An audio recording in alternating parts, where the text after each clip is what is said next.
on today's Story Beat. With Clint Eastwood, he casts off of tape. So I met him in the makeup trailer getting ready to do the scene, and we ran lines, and he was directing as well as being in the scene. And he has this crew that he works with all the time. So he literally just waves his finger and they start the cameras. And I would say, can I do this or that? And he'd go, well, let's just do it again. He was like so relaxed about everything. This is StoryBeat with Steve Cuden, a podcast for the creative mind. StoryBeat explores how masters of creativity develop and produce brilliant works that people everywhere love and admire. So join us as we discover how talented creators find success in the worlds of imagination and entertainment. Here now is your host, Steve Cuden. Thanks for joining us on StoryBeat. We're coming to you from the Steel City, Pittsburgh, Pennsylvania. My guest today, Laila Robbins, was recently seen in Ryan Murphy's anthology series, American Horror Stories. She also has a recurring role as Colonel Grace Mallory on the hugely popular Amazon series, The Boys.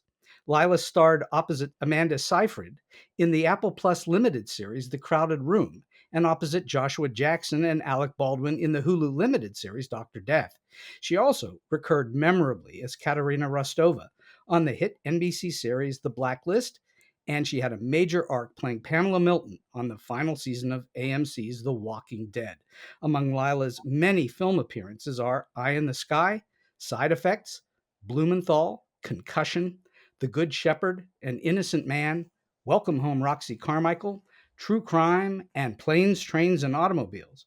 You may have also seen her in such TV series as The Handmaid's Tale, Homeland, Deception, 30 Rock, So Help Me Todd, Bull, Person of Interest, Blue Bloods, Damages, In Treatment, The Sopranos, Law and Order, and the series lead in Gabriel's Fire opposite the late, legendary James Earl Jones.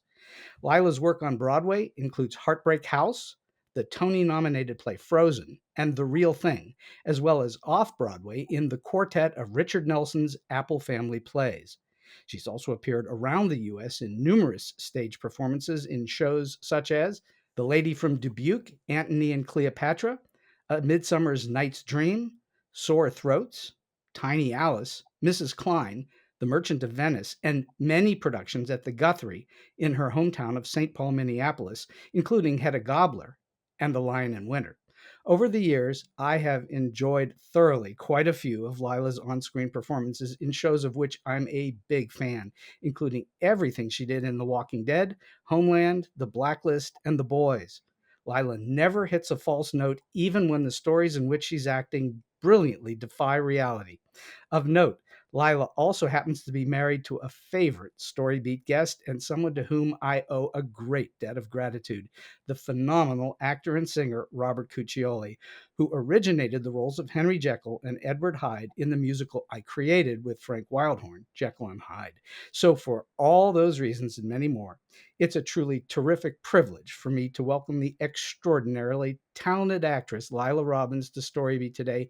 Laila, welcome to the show. Thank you. Oh my God, I'm exhausted after that. I didn't realize I'd worked so hard. That was only skimming the tip of the surface there. You've done a lot of stuff. But let's go back in time just a little bit. At what age was it when you first thought to yourself, wow, I want to be on the stage or I want to act? When did this start for you? Well, I kind of date it back to a birthday I had, and we went to see a friend of mine. His birthday was like March 13th, mine's the 14th, and we would always celebrate our birthdays together. And we went to see 101 Dalmatians, the animated version. And I took one look at Cruella de Vil and I thought, I must play that role. I was probably about 8 at that time. So I went home and started writing a play about her so I could put it on in my basement. So you started as a writer, not an actor. Well, no, I made my debut actually in, the Christmas nativity thing. I played Mother Mary. I believe that was my debut at my Lutheran church, my Latvian Lutheran church in St. Paul, in Minneapolis, actually. So that was probably the first thing. And then I do remember distinctly like a trailer with a stage that would open up that came to our park. near the elementary school, and they opened up this stage, and it was a Shakespearean group. And I remember just being fascinated with those people, and had a little autograph book and went backstage and wanted all their signatures and everything. Did you then start to act in grade school? No, no, no, no. I mean, no, no. I mean, I think I really started doing plays probably in high school. High school musicals. We did like the Diary of Anne Frank. I played Mrs. Frank, and mostly like that. It wasn't like I was a child actress or anything like that. I mean, this is in the basement of my very own home, trying to drag kids in to watch me. But then my dream kind of changed to music for a while. I wanted to be Joni Mitchell, so I kind of pursued that idea for a while. I was going to ask this down the road, but you've brought it up, so I'm curious.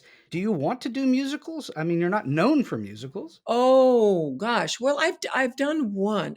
I studied opera, but I don't have a Broadway belt kind of voice. Not like your husband does. No, no, boy, he's got the lungs. He does. I have done one musical at the Pasadena Playhouse called Dangerous Beauty.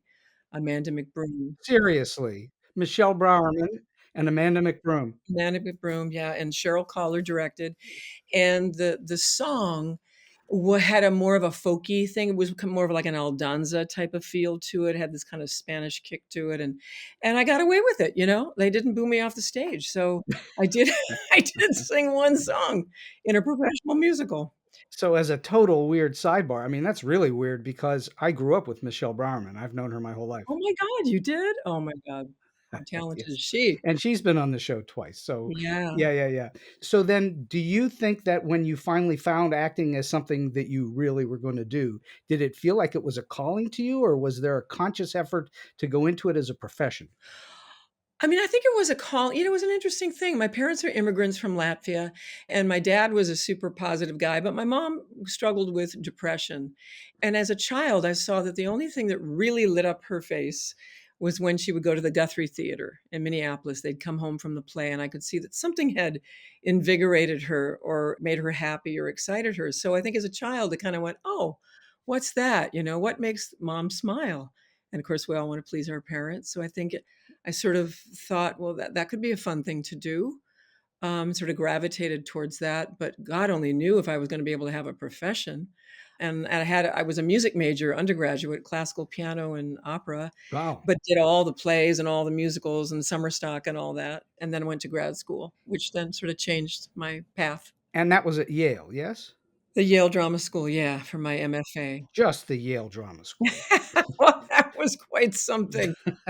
Oh my God, I remember going to the audition in Chicago because, they do these regional auditions. And I went there and I was wearing little like purple corduroy pants, a little Peter Pan blouse with a little red bow. And all the girls were in danskin leotards and smoking and whipping their hair around. And I looked at my mother and I said, Mom, I'm not an actress. And she said, you just go in there and do your pieces.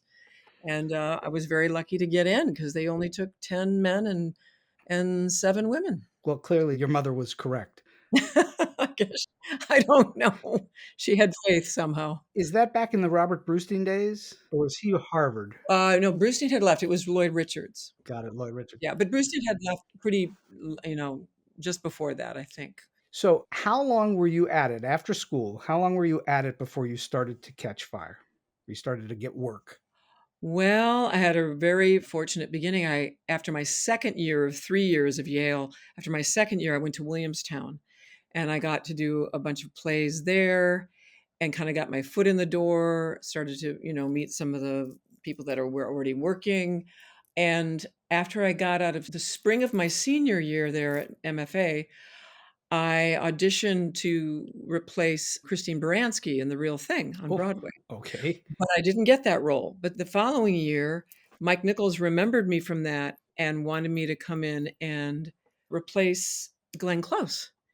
So I auditioned for that. I met Manny Eisenberg, the producer, and Mike Nichols was there again, and Jeremy Irons came in to read with me, and I got the role to replace Glenn. I literally came to New York. That was my first show. I didn't even have a place to live. I lived at the Penta Hotel across from the Port Authority or whatever. Is it Port Authority? Yeah. And then I had to find a place to live. And that was my first show in New York, was a Broadway show. And that was what, you were 22, 23, somewhere in there? I was 23. I think I was 23. Was just fresh out of school. So, did you think at that time, I always ask this question of actors, did you know then, or did it take a while before you thought to yourself, I really am pretty good at this? I think I had a I had a weird sort of monitoring system in my psyche where I just kinda kept everything kinda calm. It was like, "Oh, yeah, that's good.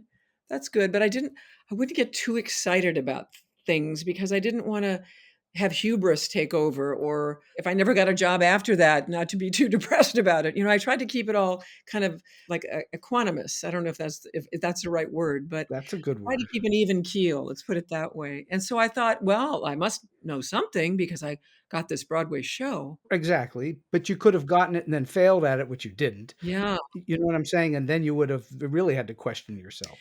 Yeah, and it was kind of interesting because there were some movies early on that I probably should have said yes to, but I think I was a little insecure about that because I didn't even think my career was gonna go in that direction in any way.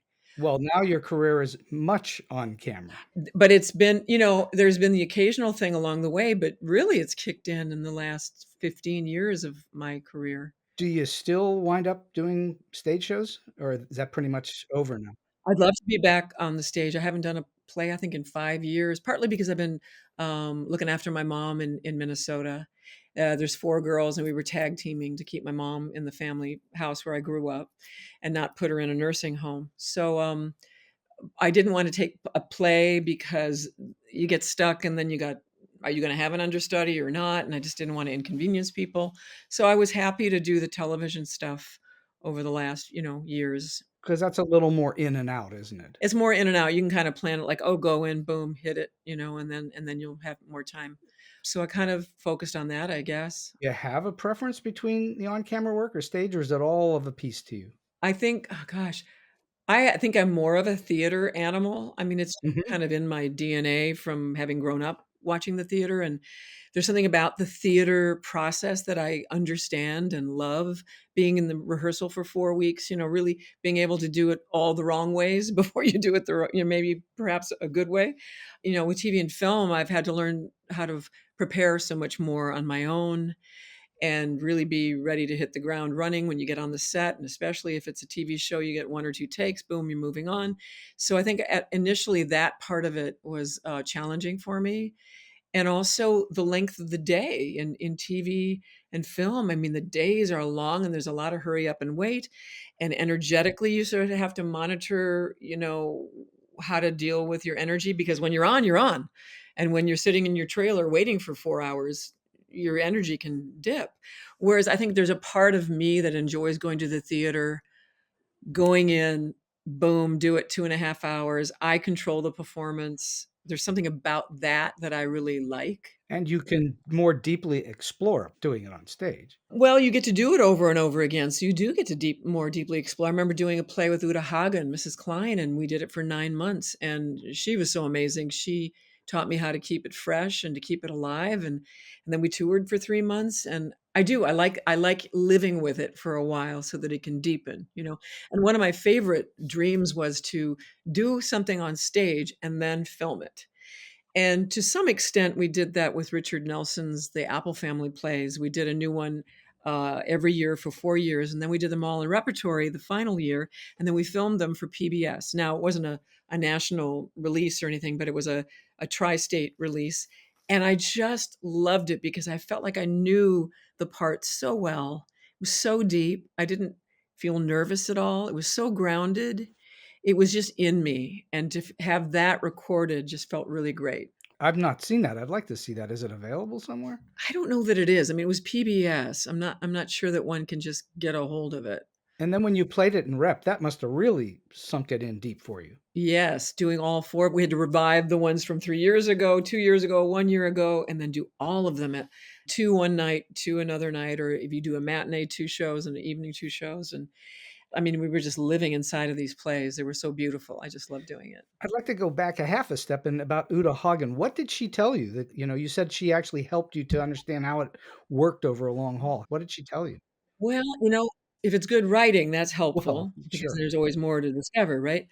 But I remember our early days in rehearsal, she'd say, "Lila, you say the lines the same way every day." And I'm like, "Yeah, isn't that I've made choices and thinking I'm going to say it that way. She said, no, no, no. If I change a little bit, then you have to change, because then you're really listening, and then you're really responding to what I've just done. And we're not going off the rails. We're not changing the play. We're not, experimenting to the level of really changing the value of the moments. But we are playing with each other, and it has to be more spontaneous, because she said the only thing that matters on stage is to be alive. It has to be alive, or people can just see it's by rote, or people just check out.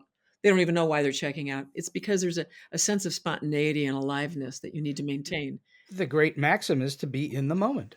Yes, yes, in the moment, truly, truly. And the only way you can do that is to really listen.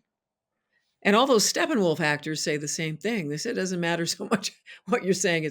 It's your level of listening that really makes the difference in an actor. Otherwise, the performance has a tendency, correct me if I'm wrong, to feel baked or Yes. rote rather than natural. Yes, yes, absolutely. All right, so let's look at your stage approach or your performance approach in general. When you book a new role on a TV show or when you've worked on stage, beside reading the script, which is obviously the very first thing you need to do, what do you mainly concentrate on when you're analyzing or breaking down a script? What's your approach? What do you do? Well, it kind of depends if I'm coming in as a character that's already been talked about a lot, in previous seasons, which can be challenging sometimes. There's a story about that. But generally speaking, I go through the script and see what people say about me in the script. Not that it's true, but just what do other people say about me? What do I say about myself? How do I view myself? What is my status level? I just read the script over and over. As I've gotten older, learning lines is a little more challenging. So I really have to beat those lines into my body, and I do it by either being on a Peloton or a running machine. I literally cannot be lying in bed learning my lines. I won't know them. I need to be physically moving my body, so that by the time I get to the set, if they throw some new blocking at me, or they throw this is your child, or this is your prop, or this is this, there's all these new elements, so that those lines are so embedded in me that I have that foundation to hang on to. So it's like a dot to dot, because within that, I still want to be free. So if you've got a dot to dot kind of picture, where you're drawing the lines can be squiggly and do all kinds of crazy things, but the dots are there. So I'm kind of technical in that I want all my dots sort of in place, so I know kind of where I'm going, what I'm doing.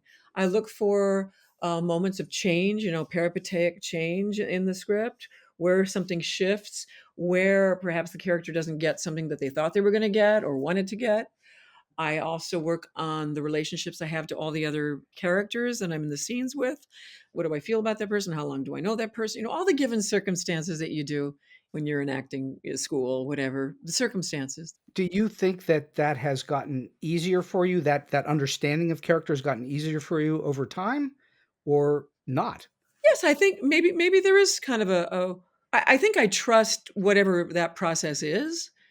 Maybe, I kind of go, okay, this is intimidating me, but I know that if I kind of do this process slowly over the time that I have to do it, I'll get some sort of result. It seems to be working out for me pretty well. Well, yeah, it's working out really well for you. I mean, we're going to talk in more in depth about a couple of the things you've actually done, Yeah. but I'm still covering the surface of this, which is important. Yeah. What would you say is the most challenging aspect of each time you set out to do a new character? Is there something that always comes to you and you go, "Oh, I've got to get through this again"? Do you know, it's really just the flow. I want to be able to, the flow of the thoughts and the ideas and how I speak them. It has to be a freedom, a flow. I can't be grasping at a word or kind of going, oh, what, that's the thing about the short amount of time. I love to get a script at least a week ahead of time, so that I can really get that flow, that sense where I'm really breathing, where I could stand on my head, I could run across the street, I could do whatever, but I could still have those words. It's interesting. It's kind of a language thing that's sort of the challenge for me, like just getting those words in my body. Well, occasionally you get nice, meaty, chewy dialogue. Yeah. You get some of that. And I have to work really hard at it. When I did So Help Me Todd, boy, doing a comedy is totally different from doing a drama. With a drama, you can sort of if you go up, you kind of bullshit your way with a dramatic pause or something. But with a comedy, you gotta land those lines. There's a rhythm to it. Often the camera stays on you for the entire until the punchline. So you have to know those things. I remember being in my hotel room and walking around for like 3 days trying to get all that stuff in my head. It's challenging. I'm glad you brought up So Help Me Todd. Clearly, that's a different kind of genre than what you do mainly. You're mainly known for dramas, fantasy shows, and stuff like that. If you had a choice, if somebody said you were going to cast you on a full time on a sitcom next week, would you take it? Well, So Help Me Todd was a what do you call it? It's a dramedy. It wasn't a studio sitcom. What is it called? A three-camera sitcom, in a studio? Right. It's a single I've never camera. done that, so I don't even know what that's about. That would be an interesting thing to attempt. Okay. But doing So Help Me Todd, I was kinda terrified a little bit. I think I would be more comfortable in a drama somehow.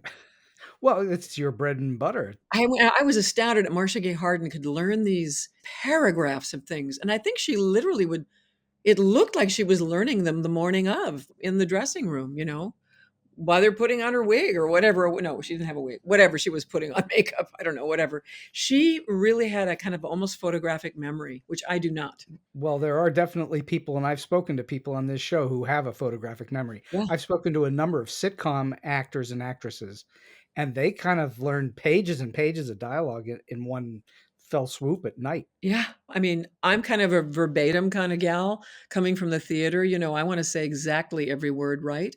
And some writers in TV and film are not that particular about that. And some people really are.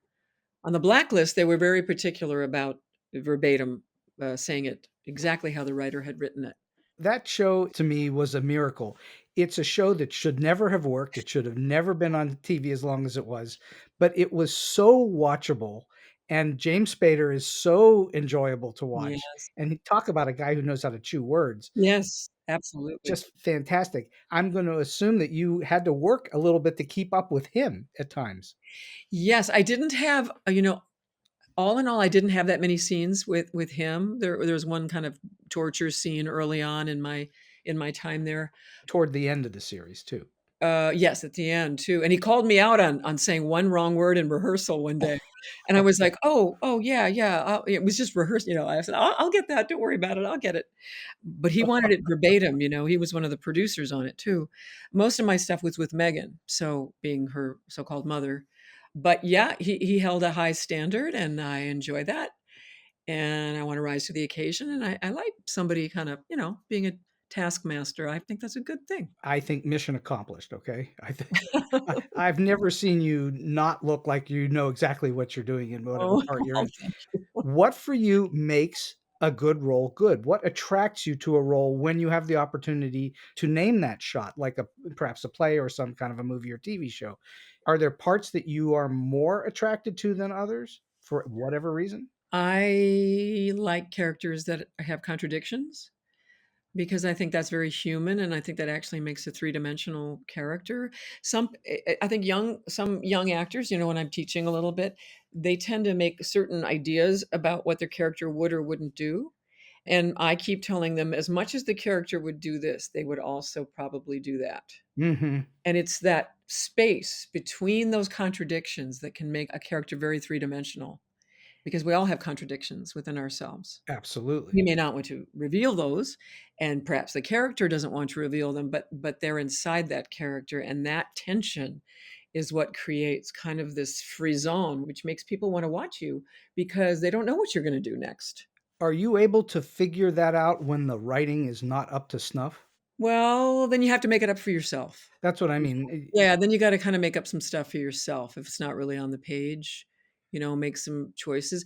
But when you go in with something like that, then you have to kind of pitch those ideas to the director and say, hey, I know it's not quite on the page, but what if she did this? Or what if she was more like that? Or could she do that and that?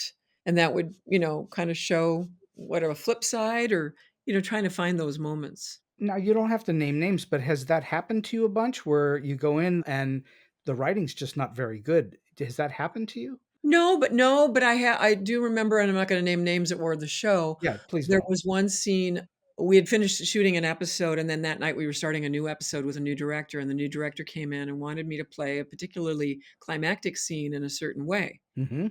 And I said, I don't think that's how I would want to play it. I would want to play it like this. And he finally capitulated and let me do it. And then when they were in the edit, he called me and said, "You were absolutely right. Thank God you fought for what you wanted, because it's totally the right tone and the right approach to that scene." Well, isn't that nice when you get that accolade from someone who you defied a little bit?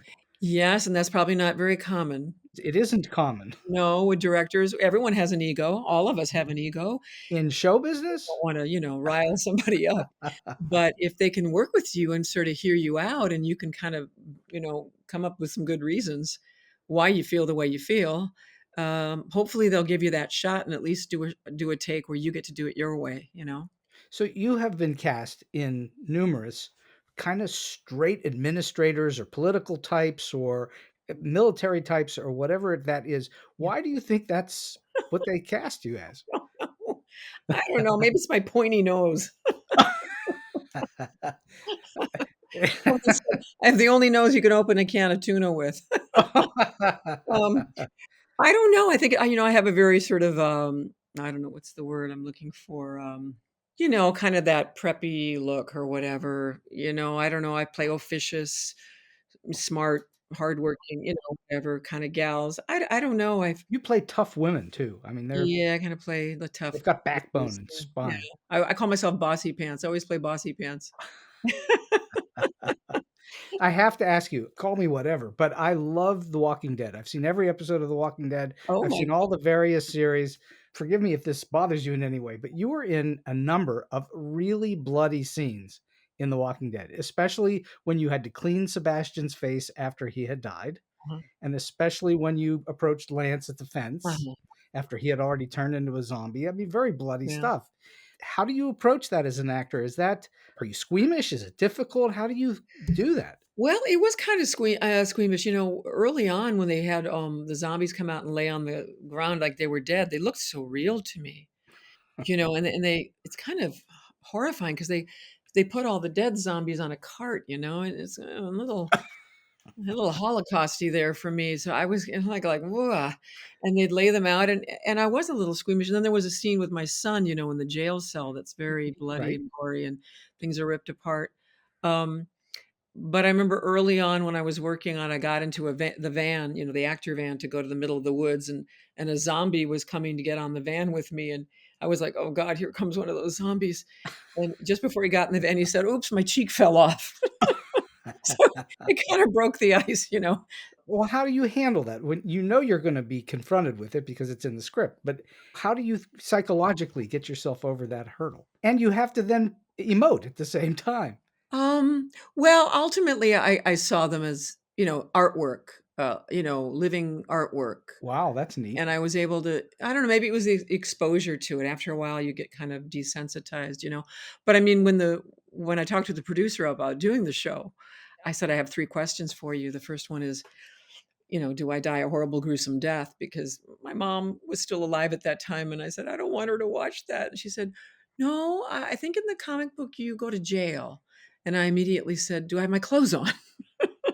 And she said, yes, it's a very American show, incredibly violent, but chaste.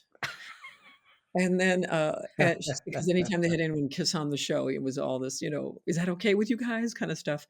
And then the third question I had was, do I have to kill zombies? And there was a long pause. And then she said, I can't promise you won't.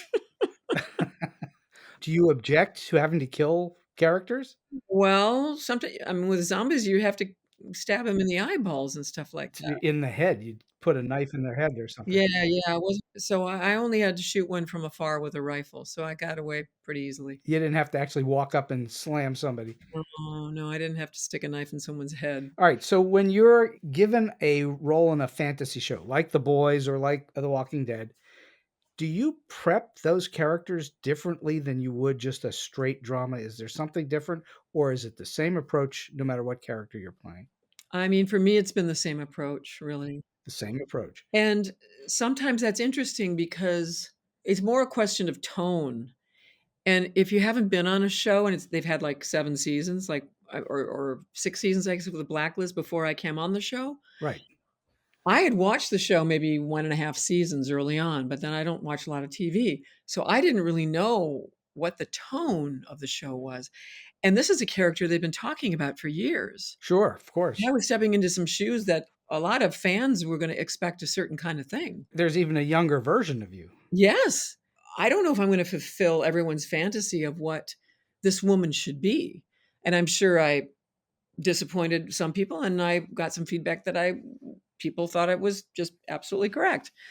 But with the boys also going into that show, they had been working on the show for a while, and I came in late and had to kind of play catch up again and also play a high status character within that structure. So that's hard. It's like all these Very. guys have been working together, like, who's this, and why is she bossing me around? So it was kind of a hard entry too for me to kind of play catch up and know what is the show I'm in, what is the tone, and I think in The Boys it's kind of a heightened tone, but I played it pretty straight, partly because my character was a pretty straight shooter. Definitely. I remember talking to my agent going, "Oh God, everybody else gets to be so weird and interesting." And she said, "No, it's good that you're straight because it needs that kind of grounding once in a while, and that's maybe your job in the show is to kind of do that anchor business." Well, that show is completely bananas. I mean, Oh, completely insane. Yeah. it's completely bananas. I mean, it's Yeah. turned the whole superhero mythology completely on its head, Yes. and it's full of sex and full of violence, Oh, and it's completely bananas. And there you are, and you are sort of that middle anchor when you appear. yeah. Yeah. So I guess once in a while they got to take a rest from all the rest of it. When you work on a show like that and you've got someone opposite you like a Carl Urban who's clearly an intense actor, Yes. does that change you? Does that up your game, or does it do anything? Oh, yeah. I mean, working with a wonderful actor. Yeah. I mean, Carl was great. We had quite a few things in that whole episode about my flashbacks to my younger self. Mhm. And that young lady did a fabulous job. She was a Canadian hire, I think. I thought she was terrific. We had that intense scene, Carl and I, it's always fun to work with somebody who's, so good. And he's lived with that character for, 3 years and 4 years, whatever. He completely immerses himself. And in fact, he doesn't really come out of character very much, I have to say. Really? Well, no, I mean, he does, but he doesn't do a lot of chit chat. Does he speak in the Cockney all the time? He's New Zealander, isn't he? Yeah, yeah. So, yeah, there's a bit of that. But he really kind of kept to himself quite a bit between shots. He'd play a lot of backgammon with the hair lady. And I mean, if you're on the show like that every day, all day, you got to find ways to relax, and you might not want to chit chat with every actor who comes through the door. Sure. It can kind of take away from your energy. So, And like you say, you had to jump on the train a little bit late in the game, so yeah. you weren't part of that early discovery period that they went through. Yeah, the early discovery bonding stuff that, happens, when you're part of a new show. You have also, I think, in a greatly cool way, you've worked with some huge stars over time, both as fellow actors and as directors. So you have worked with, like we said earlier, James Earl Jones. When I was teaching, I've retired from teaching, but I used to show Planes, Trains, and Automobiles every year as a test in one of my classes. And so there you were every single year at the end of Planes, Trains, and Automobiles. So you worked with Steve Martin and Claire Danes in Homeland, and James Spader, obviously, and people like Brian Cox. When you're going to work opposite a really famous person, do you come at that differently, or is that also the same prep no matter what? Do you treat them differently on a set like you would someone you've never seen before? Mm, no, no. And I don't mean deferentially or anything. I mean just the Yeah, way you no. prep. No, no. In fact, I probably, maybe you prep a little harder because you want to make a good impression on Yeah, somebody like, yeah, that's sure. you don't want to come in and waste someone's time or make them feel like they got the wrong person. So as you said, it kind of ups your game. It makes you poised for, success. You got to land it. It's exciting. It's thrilling. It's wonderful. It's fun because they'll often throw you something new, which is what good actors do. And then that can make me do something new. And it's like playing tennis with someone who's better. And they didn't get there by being bad. They got there by being great. So Right. you're working opposite someone that has figured out how to be great, or they are great. Yes. Yes. And the same with the directors. Now, you've clearly worked with some amazing directors. You worked with Clint Eastwood Yes. and De Niro Uh huh. and John Hughes and Peter Yates, and you've worked with some amazing directors. Do you think that you learned anything from any of them that you can share with us? Is there anything, any particular lesson you learned from any of those great directors? I think with Peter Yates early on, I come from the school of like self-deprecation. Maybe it doesn't sound like it now, but when I was younger, like every take I did was like, oh, that wasn't any good or something. And he would just say, stop putting yourself down. You're always criticizing what you've just done. It was great. Don't, it was just maybe my defense mechanism, perhaps, to Hmm. do that. Hmm. I don't know where it came from. I would say with Clint Eastwood, I met him. He casts off of tape. So I met him in the makeup trailer, getting ready to do the scene. And we ran lines, and he was directing as well as being in the scene. And he has this crew that he works with all the time. So he literally just waves his finger and they start the cameras. And I would say, can I do this or that? And he go, well, let's just do it again. He was like so relaxed about everything. That's part of it, is relaxation in front of a camera. That's a big part of it too. Was that hard for you to learn, that relaxation part? I think when you're young and you're trying to, do your best, maybe there's an element of that maybe it's, yeah, wanting to do well. And what does that do to your adrenaline or to your, energy? And he famously, I mean, really famously, doesn't say action. Is that correct? That's right. He doesn't do all that silence. Okay, roll sound. Okay, the clipboard. Jink, jink. It's always a tag. Whatever you do it, the I can't remember what you call it, the clicker thing. He would do that at the end of the scene, so we wouldn't have all that noise and distraction before we actually just kind of went into the scene organically. He does an end clap. Yes, thank you. And he will say, I mean, this is, there's lots of interviews with him where he will say that the way he calls a scene is to say, okay, whenever you're ready. And then when he's done, he says, okay, that's enough of that shit. Well, I'm surprised, but you know what? He also gets a whole day's work done in half a day. Oh, sure. Because we were done with a whole day's work by lunch, and then you have lunch, and then he said, "Oh, Laila, you wanna come in and watch some of the," at that point, we could see dailies, I guess, right away. So we went in and watched some of it. He says, "Oh, terrific. Thanks. Bye." You know? I mean, he was very, very, gave you a lot of confidence, that a director who gave you confidence and you felt like, yes, he chose me for a reason and he's happy he chose me, and I'm, and it's all going pretty well. He doesn't seem to dwell on minutia. No, yeah. Now, have you worked, and you don't have, again, you don't have to name names. Have you worked with directors who are dwelling on minutia and make you do take after take? Probably not in the, I've never done a super big lead in a movie where the director's like working with me that much. Probably Peter Yates, when we did The Innocent Man, but he didn't make me do things over and over again. He was like, it's good enough. What are you worried about? But I did see Robert De Niro, not with me per se, but I saw him working with other actors within that film where he did go after, made people do take after take after take. And maybe he as an actor likes to do a million takes, but a lot of actors don't, especially if they're movie stars. Most movie stars don't like to do take after take. Right, because they think, well, I nailed it and that's it. We're moving on. But I think De Niro enjoys watching things develop, grow, change. Maybe he. Well, one gets the feeling that he just loves being in it, the game, whatever the game is. Yes, whatever it is, just, yeah. He was very lovely and very nice to me. I really enjoyed my time there. So you've already told us one. Do you have any other examples of like a great piece of direction that someone has given you that you've taken away and maybe used in other work? Well, sometimes I think early on when I was younger, the thought of playing a different note against another person, sometimes you can fall into a thing where you start to pick up on somebody's energy, that kind of Meisner thing where you're Mhm. almost like mirroring somebody's energy or intonation. I Sure. see it happen sometimes when I'm teaching. You want to come in with a different note. You want to come in with a different energy. If one character is talking very slow, I mean, just change it.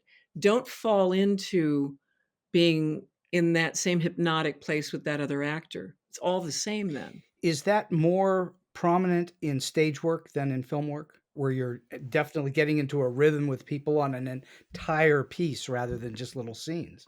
No, I wouldn't say it distinguishes itself that way. I think it's just a bad habit people have.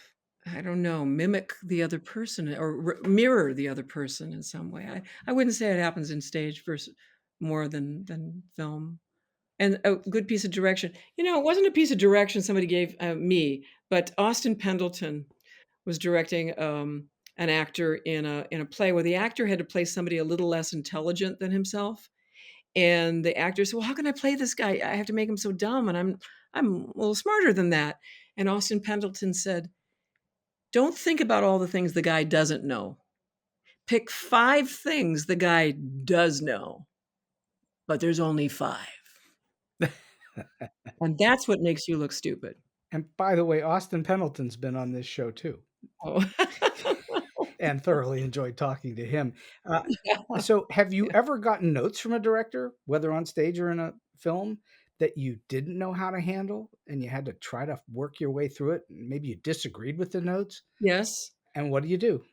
Well, it was tough because the director insisted that I had to cry in a particular scene about something. And I said I didn't think that she would. I think she may be crying inside, but I don't think she would. And he kept pounding away and trying to come up with all these examples about why I should cry. And I disagreed.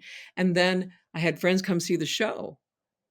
And by that point, I was succumbing to what the director wanted. And the friends would come and say, "Why did you cry in that scene?" And I said, "Because the director told me to." Are you able to cry on demand?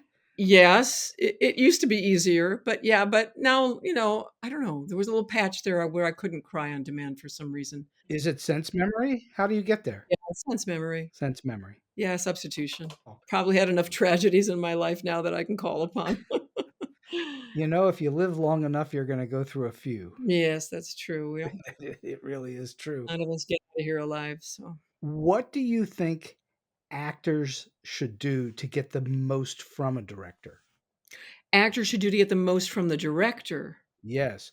Are there questions that should be asked? Are there ways to do things that you're going to elicit a better sense of direction from a director, or something that you better need from the director? Because every actor needs something different from a director. I always say, let me know. Let me know if I need an adjustment. I give them permission. I say, bring it on. If you're not, I'm directable. Tell me what's not working. I'll adjust it for you. I can adjust. Mm-hmm. So letting them know that I'm open to criticism or direction. Also, if something that they say then does work, to compliment them. Everyone has an ego. So to say, hey, that was really great direction. Thank you. That always helps, doesn't it? That helps. Yeah. Helps with everybody, doesn't it? It does. The old saying is you can attract more flies with honey than vinegar. Right. So I'm wondering, I've got to assume that you're able to book gigs these days without going through the whole audition process. Do you still audition? No, not always. I just got a job and that was an offer, but no, I still audition. When you go for an audition, Yes. what is it that you do to prep yourself, whether it's a last minute thing or whether you actually have a day or two to prep? What psychological thing do you tell yourself, or how do you approach an audition so that it's not painful if you don't get the job and it's great if you do? Are there any tricks or techniques? Oh, oh, yeah. You never know if you're going to get the job, and it really has very little to do with you often. It has to do with, it's not that you're a bad actress. It's just that they are looking for something else, or they're matching you with somebody else, or you look like somebody's mother and they hated their mother. I mean, it Right. could be a million things, why you don't get cast. Oh, you never know why they don't cast you. Yeah. So you can't take it too personally. I mean, you can feel bad about it, get the job, but there's so many so many talented actors out there. So I don't know. I try to get off book as much as possible because these days, it used to be where you really would hold the script and just Mhm. sort of read it. Now you almost, like, because you're filming yourself now, you want it to look like you've memorized it. So You, like everyone else, don't go into an office anymore. You do everything on camera at home. I haven't for a long time. Yeah, haven't.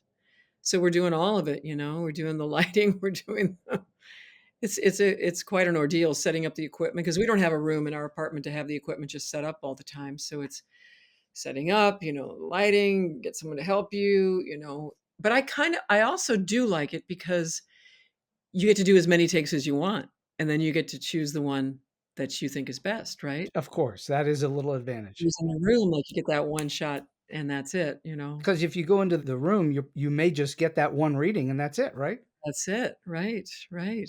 So but other people really like being in the room because they want to schmooze with the director. The schmoozy part was not so easy for me.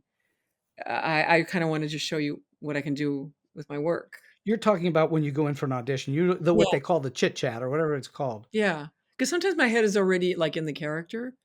So it's like, oh yeah, right. Oh yeah, okay. And then, boom, going into I kind of like staying focused on the work. Mhm. Well, I think that's kind of important, especially as you have already said that you have to work really hard to remember what you're trying to do. So if that's the case, then you don't want to get thrown off of that. Right, right. Is that also true on set where you've got the lines well cooked into your head? Do you try to not be dealing with other folks on set because they're going to throw your game? It's not they're going to throw my game. It's just they may pull from my energy. It takes energy to talk to people you don't know, Sure. and then people chit chat and they want to get to know you, and it's like that's all good. But if I'm going to be shooting all day long, I tend to keep to myself, and I tend to leave the set and go to my trailer.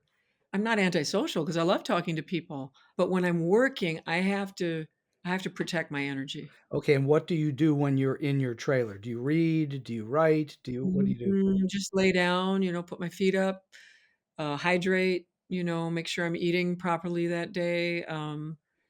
Stay focused on the scene. It's just quiet. It's not that engagement with somebody that's just taking energy. That's just an energy drainer, is what that winds up being. Yeah, a little bit. It can be. It can be. I mean, especially if you're going to be there all day. If you're the person who's going to do three scenes in one day, but the third scene, you're running on fumes a little bit. So you have to protect your energy. That's all. And probably even more so if it's night work. Yes. Oh God, night shoots. Woo, woo. Oh, I don't like night shoots. Don't like night shoots? I become a pumpkin after 2 a.m. Forget it. I want to talk to you for a moment about teaching. You've already said you've taught for a while, and which is a great thing. I love this question, which is, what is it you think you learn from your students? When you teach, I feel it forces you to articulate your process and to kind of try to turn it into a system of some kind, something that's like learnable or clear enough. You have to organize your thoughts. And in having to speak them, I think I learn about my own process. I learn a lot about, oh yeah, that is what I do. That is what I think. You tend to, I think, remind yourself of the things you perhaps already know. Yes. Sometimes you learn something really new, but frequently as a teacher, I found that by teaching it, I was reminding myself of all the various moving parts to being a writer, to being an actor. And it's nice to have that reminder sort of instead of trying to remember it when you need it. Yes. No, no, no. I mean, I haven't taught recently. I think probably 3 years ago was the last time I taught down at HB for Uda Hagen's school. But I enjoy, yeah, I guess the students are showing me a version of myself when I didn't know how to do that particular thing or something. I remember Larry Saccharo asked me to teach at Fordham. And I said, well, I don't know. I've never taught before. I don't know if I could teach. He goes, oh, you'd be surprised what you have to teach. And he was saying, don't worry about it. There's a lot to teach. Lots. And a lot of them don't know a lot. And it'll be very basic. And obviously, I like working with more advanced students better because it's more interesting in a way. So, what makes an ideal student? I'm saying this for the listeners who are either in school or they are thinking about becoming an actor. What should students do that you think will help them to get to a career? I think staying very open to criticism or to someone trying to teach you something. Often you can take it very personally and get defensive and feel like, well, there's nothing wrong with what I've done. But the teachers are trying to help you. That ego thing has to go away and really take in what the teacher or the director is saying and saying, okay, I'll try that. I'll try that. In some ways, me coming from the Midwest and coming to Yale, it was kind of a good thing because I hadn't already been to New York and I wasn't jaded and I didn't feel like I knew everything. I was kind of green, in a way. And I came very open. And if a teacher said, we're going to do an exercise where you're a tree, I mean, I got into it because what else was I going to do? I wanted to glean whatever they had to offer. And you may not always agree with everything in a program that you attend, but why not explore a particular idea or a particular way of doing something? And then when you leave the school, you take your little toolbox and then you see what tools work for you. But when you're in school, it's about staying open to all the ideas. Why wouldn't you? Do you think that there are tools you learned back then that you're still using to this day? Yes, I mean, yes, I mean, the first year class was all about Chekhov and the given circumstances and the historical context of a play and playing actions, and where are you coming from and where are you going? And, where are you coming from when you first come into the scene? Where have you been? What's just happened? All those things. I remember when I did Heartbreak House on Broadway with Philip Bosco. I played Lady Utterword, and there was a whole thing where I pulled up in a carriage and got out of the carriage, and then I'd come through the door. And right before I would go on for about 5 minutes, I would fantasize what that journey was. Wow. What I was seeing out the windows of the carriage. What were my feelings about home? What did I see that was familiar? Oh my God, why didn't somebody sweep this sidewalk? Why isn't anybody here at the door for me? And then make my entrance. And that just shot you into the scene perfectly, didn't it? Yeah, it led up to it. I was already within the world and the play. I wasn't making an entrance. Because what I found is that I'm not afraid to be on stage. What I'm afraid of is entering a stage. I learned that. Oh, why is that? Well, because often, luckily, I mean, I'm blessed to have played a lot of leading roles. And I found once I'm on stage, I'm totally comfortable. But that anticipation of entering the stage and that audience being there is something energetically that is sort of scary for me. And I used to, when I was younger, have kind of a antagonistic response, like, "Well, yeah, okay, I'm going to go there and show them." And then I realized, oh no, no, no, they're all just little naked children out there, and they're just little children, and they want me to do well, and they're hoping I do well. Oh, they definitely want you to do well. Yeah. And so why not have a positive energy about that?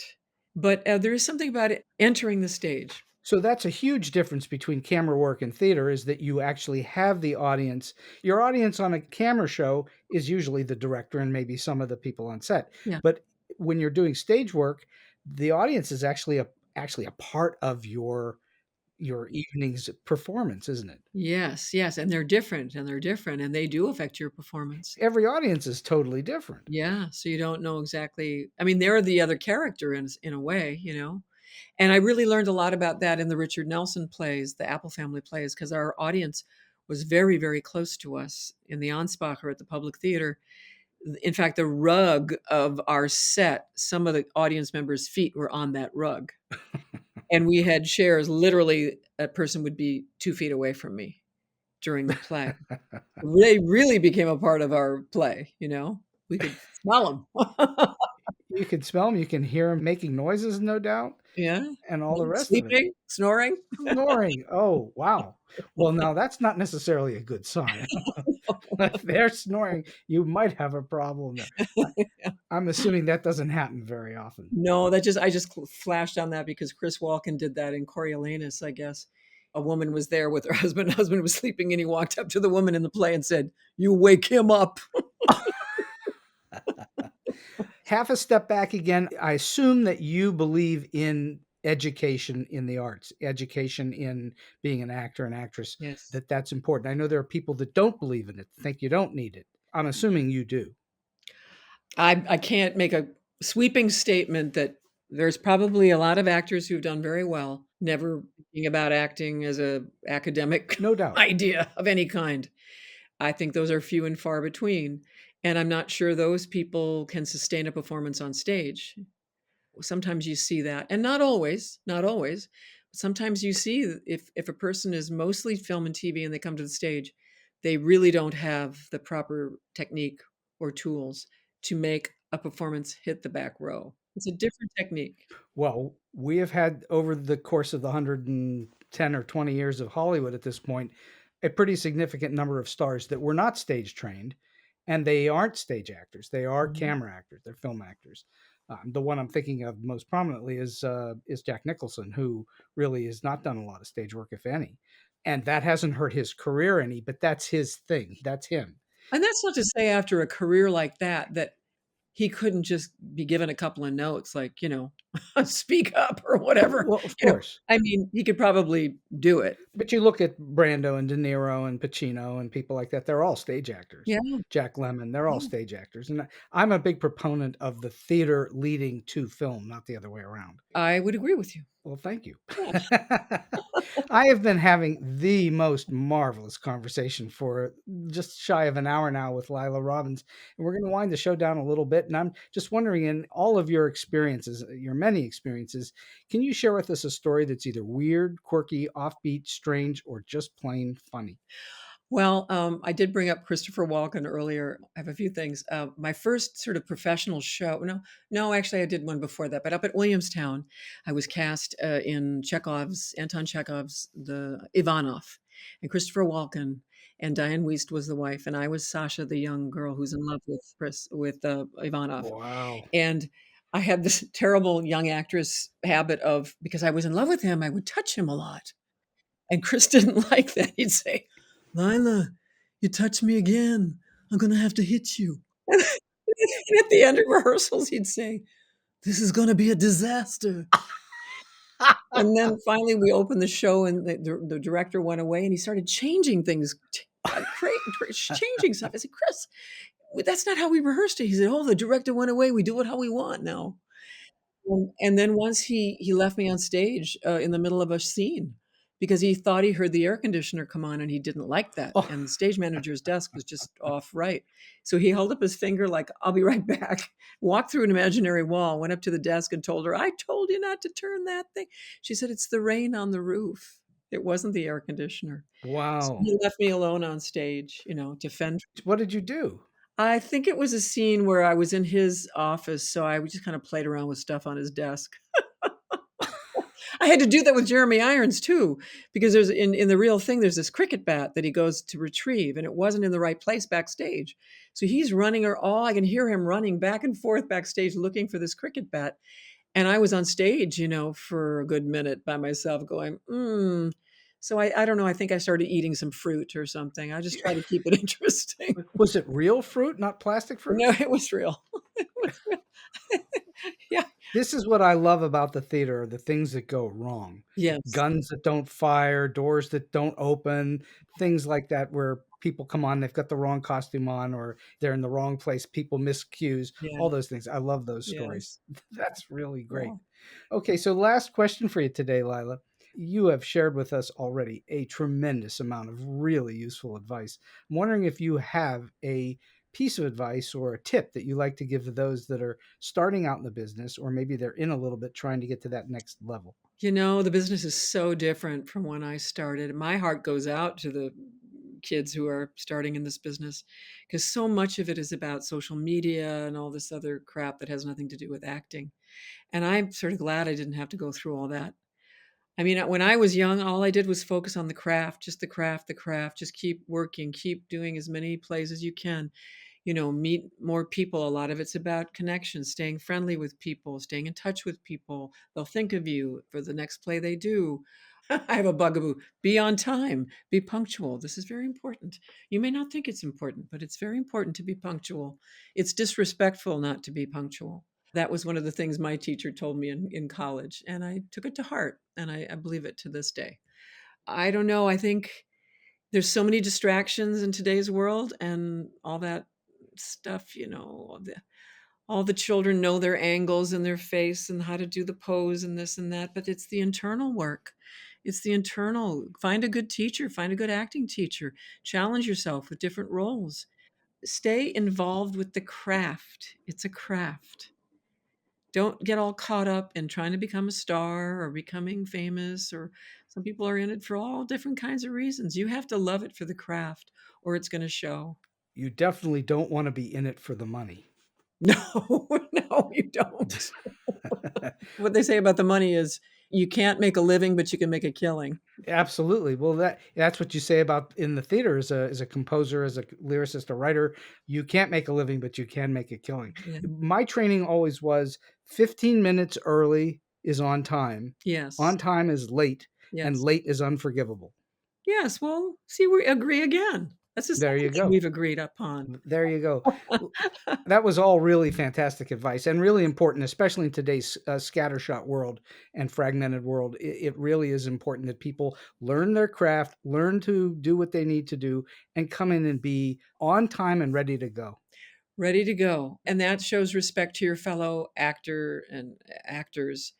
And I would say another thing to keep in mind, which sometimes is challenging, is that different actors work in different ways. Their processes are different. And sometimes you might be an outside in person coming in, the other guy is like mumbling and he's finally going to get a performance out here somewhere. And you're coming at it from completely two different ways.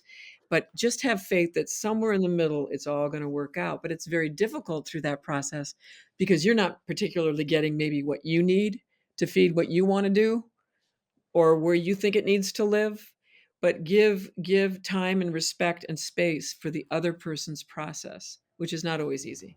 I love that. I think that that's spot on. Laila Robbins, this has been just a wonderful hour plus on StoryBeat today, and I can't thank you enough for your time, your energy, and especially for all of your great wisdom. Thank you. It was so much fun. Thank you, Stu. And so we've come to the end of today's StoryBeat. If you like this episode, won't you please take a moment to give us a comment, rating, or review on whatever app or platform you're listening to. Your support helps us bring more great StoryBeat episodes to you. StoryBeat is available on all major podcast apps and platforms, including Apple Podcasts, YouTube, Spotify, iHeartRadio, TuneIn, and many others. Until next time, I'm Steve Cuden, and may all your stories be unforgettable.